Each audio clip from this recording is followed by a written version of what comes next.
নমস্কার, নটরাজ ডান্স সার্কেলের সরস্বতী পুজোর বিসর্জন পর্বে আপনাদের সবাইকে স্বাগত। পরের দিন অর্থাৎ সোমবার সরস্বতী পুজো তিথি শেষ হওয়ার পরে ঠাকুরমশাই ম্যামের বাড়িতে চলে আসেন সরস্বতী ঠাকুরের বিসর্জনের পুজো করতে।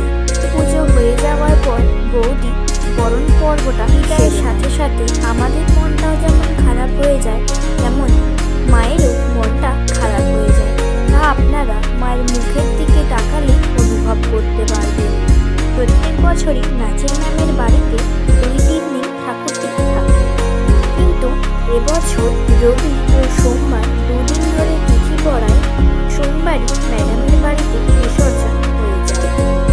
তারপর শুরু হয়ে যায় সিঁদুর খেলা। আমরা সবাই ঠিক করেছিলাম যে বিসর্জনের দিন আমরা সবাই মিলে শাড়ি পরব।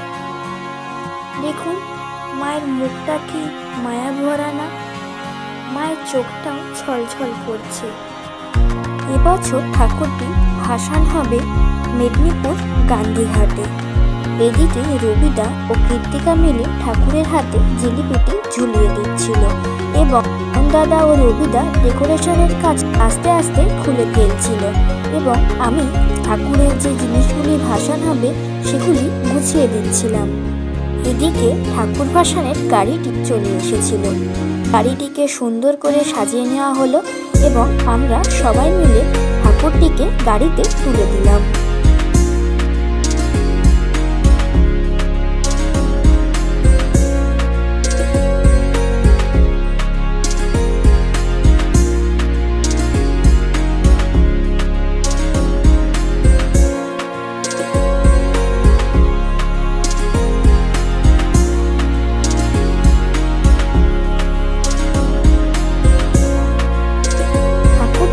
গাড়িতে তুলে আমরাও বেরিয়ে পড়লাম মাকে বিসর্জনের উদ্দেশ্যে। আমরা রাস্তায় যেতে যেতে অনেক মজা করছিলাম। দিকে মজা করতে করতে পৌঁছে গেলাম নদীর ধারে। দেখতে দেখতে 2 দিন কেমন করেই কেটে গেল। আবার একটা বছরের অপেক্ষা। মাও তার নিজের ঘরে ফিরে গেলেন আর আমরাও বাড়ির দিকে রওনা দিলাম। বলো বলো সরস্বতী মাইকি জয়। আসছে বছর আবার হবে, বছর বছর আবার হবে। ধন্যবাদ।